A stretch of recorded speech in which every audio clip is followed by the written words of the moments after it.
Hello students, in this lecture we will continue the discussion on design of spur gear. Now, in the last lecture we discussed about the procedure to find the module by approximate estimation method. Okay, so in approximate estimation method generally what we do, we find the value of effective force by the relationship CS into PT by CV.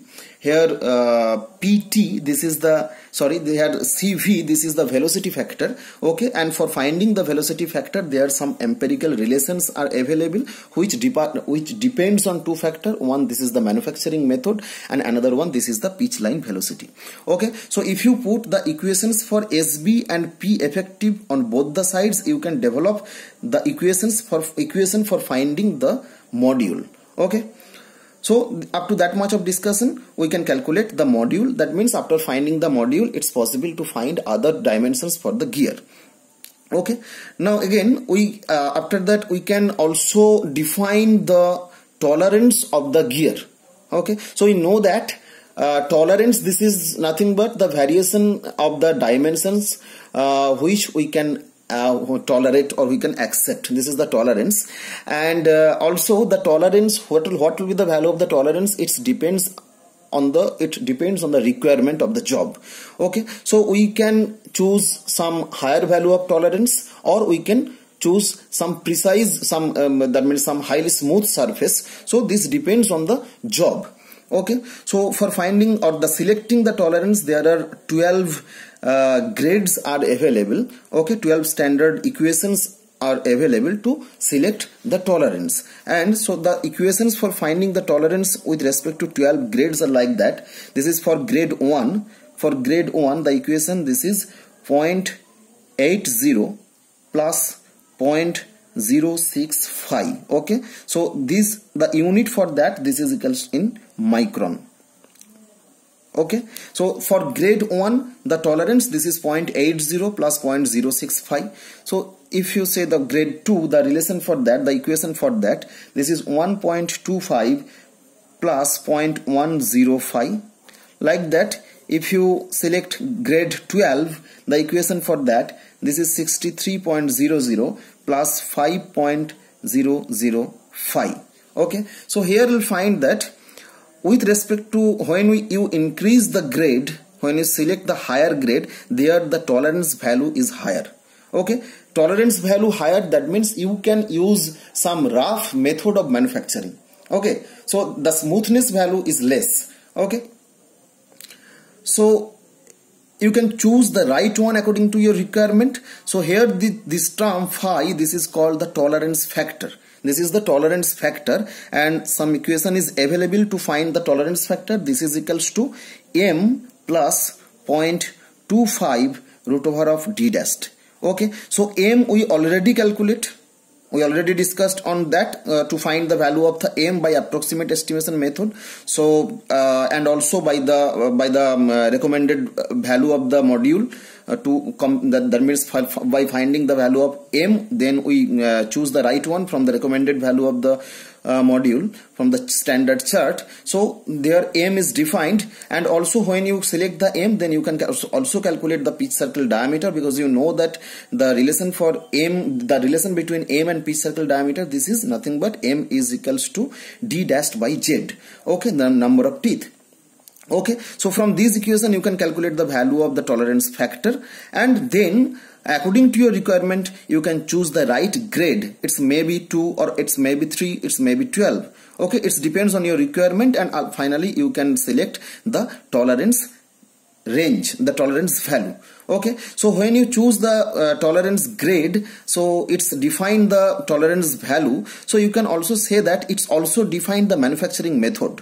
Okay, manufacturing method. If you select grade 12, that means tolerance range is, tolerance magnitude value is very high, so you can select the rough method. So for 12 and 11, the recommended method for manufacturing, this is casting.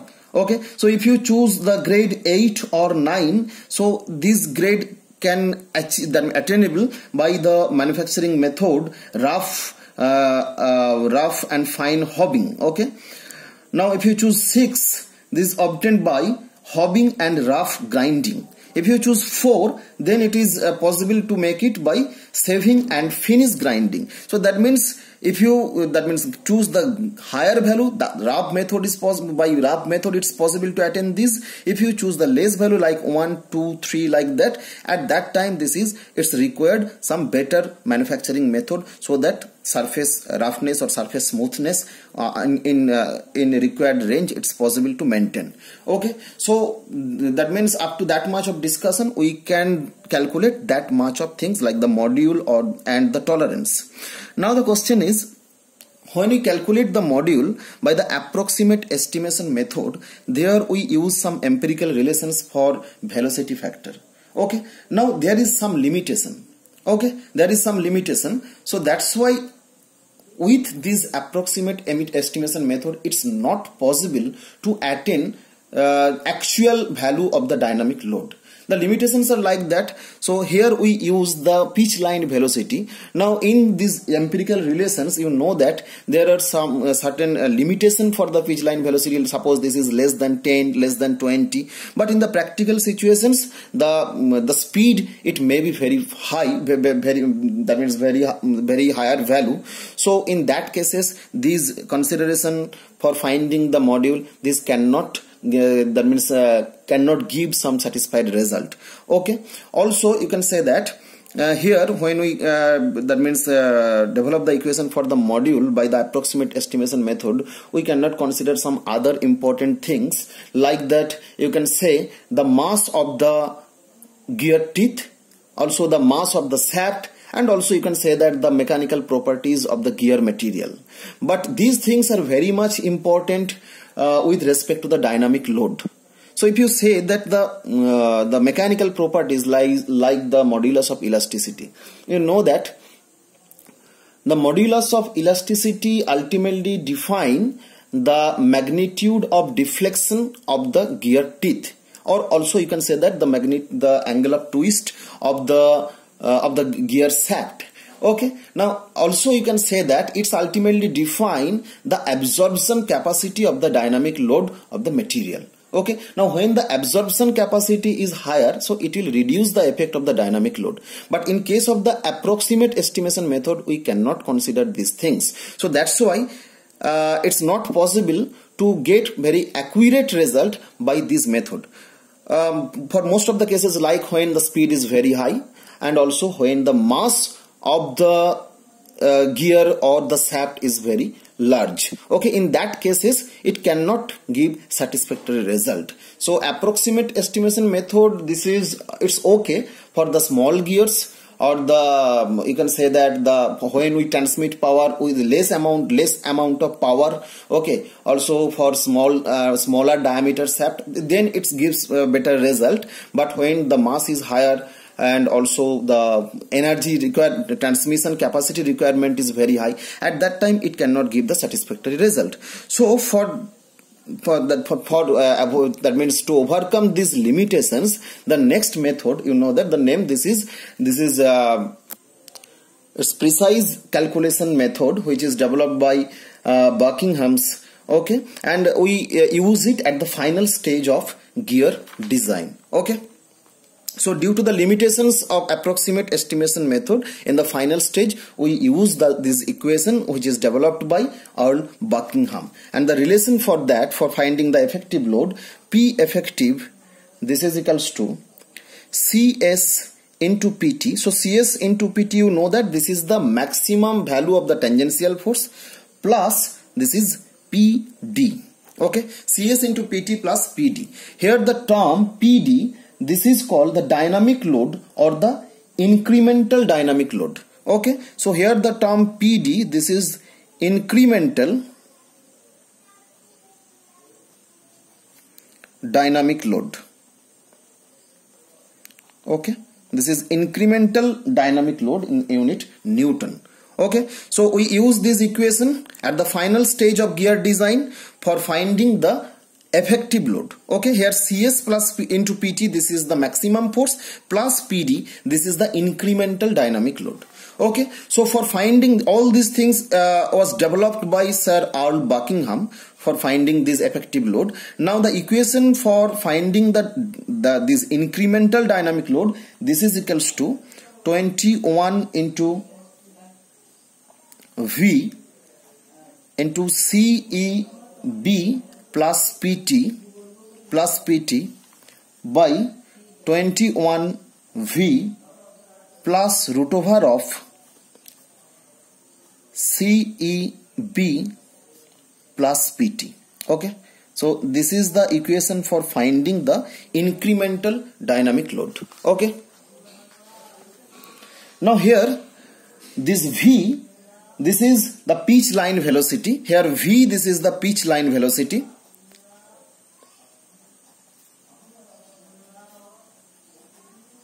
This is pitch line velocity with unit meter per second. Now here C, this is the deformation factor. Okay, deformation factor. So these one, the deformation we cannot consider in the approximate estimation method. Now here C, this is deformation factor. Okay, deformation factor, the unit Newton per millimeter square.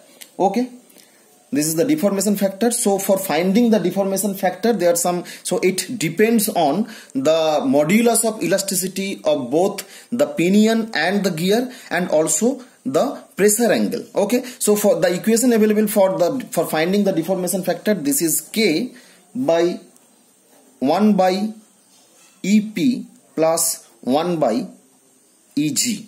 Okay, so this is the equation for finding the deformation factor. Here K, this is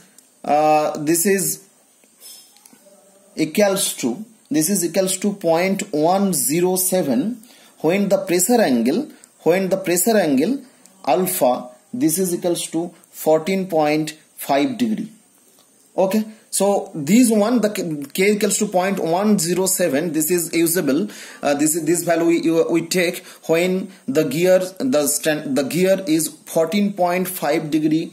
This is full depth involute gear. Okay, so this is 14.5 degree full depth involute gear, and this value will be equals to 0.111. So when the pressure angle, this is 20 degree, that means for the standard gear where the pressure angle, this is where the standard gear, this is 20 degree full depth. Okay, so this is 20 degree full depth involute gear. So ultimately this deformation factor depends on the pressure angle. Okay, on that means the form of the gear, this is maybe 20 degree full depth or 14.5 degree full depth, and also the modulus of elasticity of pinion and gear. So C, this is the deformation factor. Now here E, this is the sum of errors. E, this is the sum of errors between two meshing gears.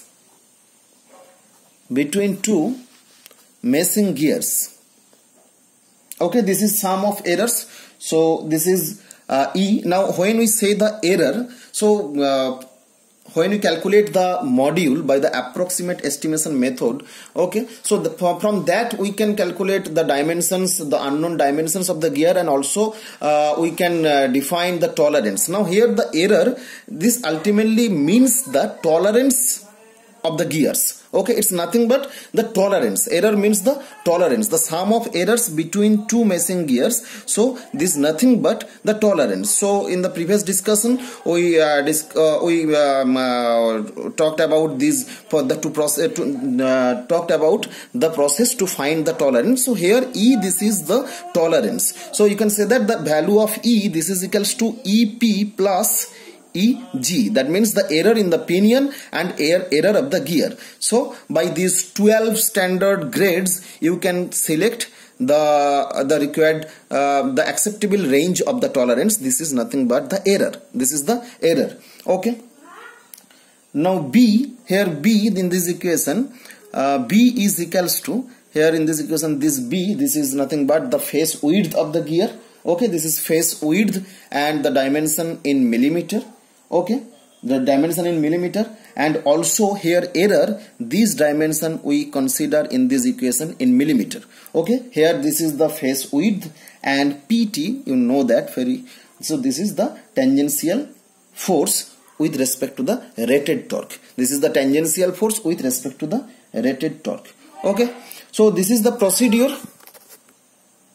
So this is the procedure to find the effective force. So there are, with respect to these two methods, you can calculate the dynamic load. So first one, this is by the approximate estimation, and the second one by the precise method by the Buckingham equation. Okay, so first we use this approximate estimation method to find the module. Okay, so when you find the module by the approximate estimation method, then we can that means define the quality of the gear, the manufacturing methods. Then we proceed to the precise method by the Buckingham equation. Okay, so this is the complete procedure. So again, when you calculate the effective force by the Buckingham equation, again you can that means finally calculate the value of the factor of safety. Okay, so SB you know, and P effective, first you use this one to find the module by the that means this approximate estimation, and you calculate the module, and then by the Buckingham equations again you can calculate the value of the effective force, and finally you can calculate the factor of safety. Now if the value of the factor of safety is in between the acceptable range, then your design is okay. But if it cannot satisfy the required value of the factor of safety, then it's required to modify the design. Okay, and one thing I forgot to tell, that one standard chart is available also for finding this deformation factor. Okay, so you can find the deformation factor by using this equation. Also one chart is available to find it with respect to different conditions like the pinion material and gear material, and also the pressure angle. Okay, so you can select the value of deformation factor also from this chart. Okay, so that's all for design procedure for spur gear with respect to the, or you can say that the design procedure on the basis of the strength. Okay, thank you.